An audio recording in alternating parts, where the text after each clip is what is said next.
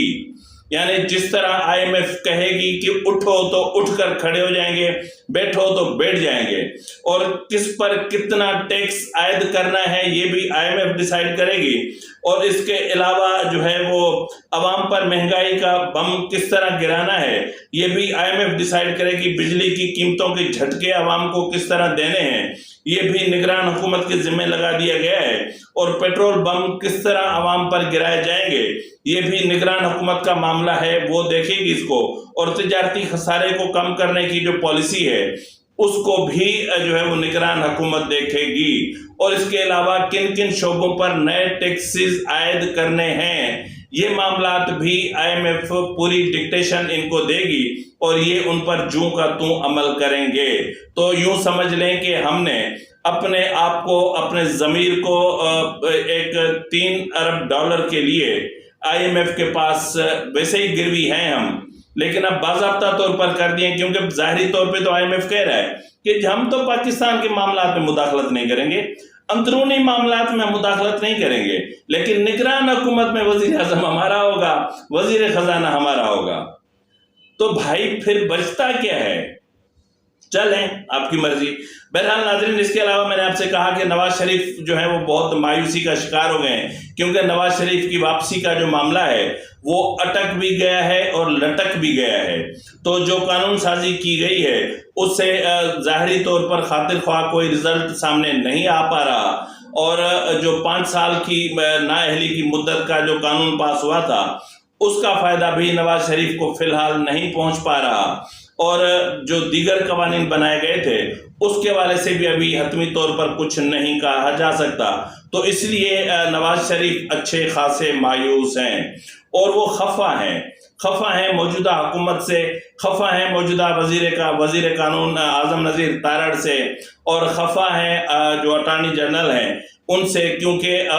نواز شریف کی واپسی کے حوالے سے جو بھی قانونی رکاوٹیں ہیں ان کو دور کرنے کے لیے کسی قسم کے سنجیدہ اقدامات نہیں کیے جا رہے۔ ناظرین، گزشتہ شب آپ کو پتا ہے کہ احسان اقبال نے ایک نجی ٹی وی چینل کو انٹرویو دیتے ہوئے ایک بہت بڑا انکشاف کیا تھا، یعنی یہ وہ انکشاف تھا جو ہم متواتر یہ بات کر رہے تھے لیکن شاید ہماری بات کو نہیں سنا جا رہا تھا۔ ہم آپ کو کہہ رہے تھے کہ عمران خان ایک پروجیکٹ کے تحت آیا ہے، اور اس پروجیکٹ کا جو بنیادی مقصد ہے وہ یہ ہے کہ آئے اپنا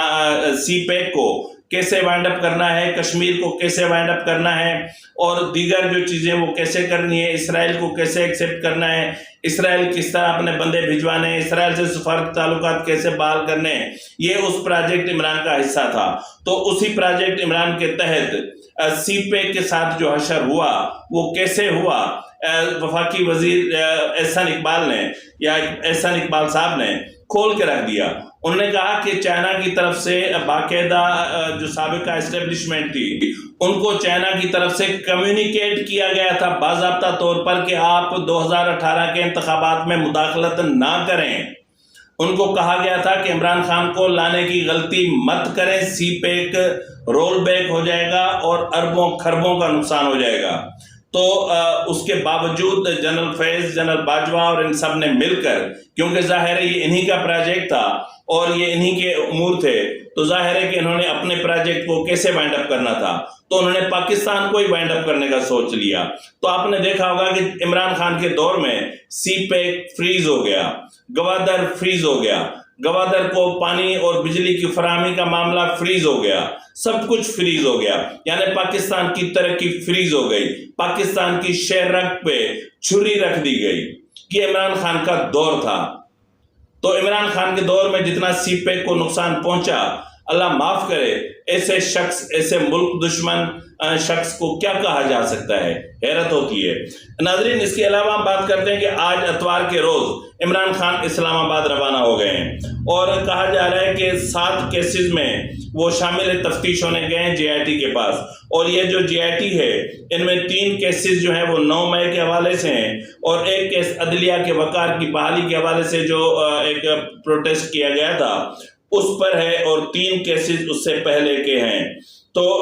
مجموعی طور پر اگر دیکھا جائے تو یہ 7 کیسز بنتے ہیں، تو ان 7 میں سے 3 کیسز جو ہیں وہ جے آئی ٹی کے ہیں، تو جے آئی ٹی کے سامنے یہ پیش ہوں گے اور اپنا اسٹیٹمنٹ ریکارڈ کروائیں گے، اور اس کے بعد بھی اگر کوئی چیز ایسی محسوس ہوئی تو پھر سمجھ لیں کہ عمران خان کے لیے مشکلات کا عمران خان کو سامنا کرنا پڑ سکتا ہے۔ اسی طرح ناظرین، کل کا دن جو ہوگا پیر کے دن، کل پیر کے روز عمران خان کو اسلام آباد ہائی کورٹ سمیت مختلف عدالتوں میں 13 کیسز میں ضمانتوں کی توثیق کے لیے پیش ہونا ہے۔ تو اب یہاں پر جو چیز سامنے آ رہی ہے وہ یہ ہے کہ ان 13 کیسز میں سے اگر کسی بھی ایک کیس میں ضمانت خارج ہوئی تو سمجھ لیں اسی وقت اسی لمحے عمران خان کو گرفتار کر لیا جائے گا، اور پھر یہ ممکن ہے کہ جس طرح پچھلی بار کیا تھا کہ آدھی رات کو 8-9 بجے تک وہ عدالت میں بیٹھے رہے تھے، اور اب بھی شاید بیٹھے ہی رہیں کہ جب تک کہ سپریم کورٹ سے یا کہیں سے ریلیف آئے۔ تاہم اتنا میں آپ سے ضرور کہہ سکتا ہوں کہ اس وقت عمران خان کی گرفتاری کی جو تاریخیں ہیں وہ 10 اور 13 جولائی بتائی جا رہی ہیں۔ اب ان 10 اور 13 جولائی کو عمران خان کو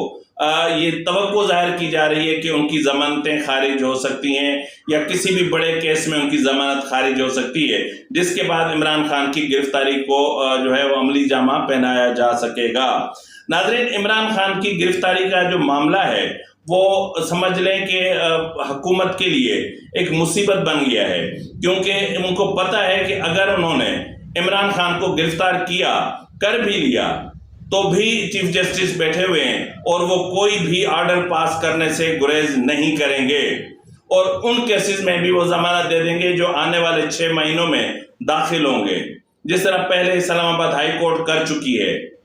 تو عدلیہ کی طرف سے جو عمران خان کو پروٹیکشن ملا ہوا ہے، اور عدلیہ جس طرح عشق عمران میں مبتلا ہو کر ملک کو تباہ کر رہی ہے، اور ملک کے جو معیشت کو جس طرح اس کا بیڑا غرق کیا ہے، مطلب اس کے بعد پھر کیا بچ جاتا ہے۔ حیرت کی بات تو یہ ہے کہ جس طرح مطلب یہ ایک جو یہ سابقہ جسٹس شوکت صدیقی ہیں، انہوں نے گزشتہ دنوں ایک ٹی وی چینل کو انٹرویو دیا۔ انہوں نے کہا کہ مظاہر نقوی ان 7 ججز میں سے ہیں جو out of turn supreme court آئے ہیں، یعنی کنڈا لگا کے آئے ہیں، یہ کنڈے والے ہیں، اور ان کو جنرل فیض حمید ہی مظاہر علی اکبر نقوی کو سپریم کورٹ لائے تھے، کیونکہ مظاہر نقوی فیض حمید کے بہت قریب تھے۔ ان کا کہنا تھا کہ جب مظاہر علی اکبر نقوی کے خلاف ریفرنس کا معاملہ آیا یا ریفرنس کو دیکھا جا رہا تھا تو فیض حمید نے ثاقب نثار سے رابطہ کیا تھا۔ فیض حمید نے کہا تھا کہ ہمارے بندے کو اس ریفرنس سے نکالیں، تو ثاقب نثار نے کہا کہ ہمیں کوئی مسئلہ نہیں ہے، جسٹس آصف سعید کھوسا سے کہیں کہ وہ ریکیوز کر لیں، اور پھر دوسرے دن آصف سعید کھوسا نے ریکیوز کر لیا۔ تو ریفرنس بننے والے جو ججز میں جسٹس آصف سعید کھوسا اور جسٹس گلزار جو تھے وہ شامل تھے، اور ثاقب نثار صاحب چیف جسٹس تھے، اور وہ اس اجلاس کی صدارت کر رہے تھے۔ تو اس طرح جسٹس مظاہر علی اکبر نقوی کو لایا گیا، جو 7 ججز کنڈا لگا کے آئے ہیں، جس طرح ابھی جو ججز کچھ ججز لائے گئے ہیں، 3-4 ججز ایلیویٹ کیے گئے ہیں کنڈا لگا کے، سینیارٹی کو مسخ کر کے، اور جو ہے وہ میرٹ کا قتل عام کر کے۔ تو بہرحال یہ تاریخ یاد رکھے گی کہ جسٹس عمر عطا بندیال کا جو دور تھا وہ عدالتی تاریخ کا ایک اور سیاہ ترین دور تھا، جس کو ہمیشہ شرمناک انداز میں یاد رکھا جائے گا۔ اسی کے ساتھ ہی اپنے میزبان نواز بھٹو کو اجازت دیجیے۔ فی امان اللہ۔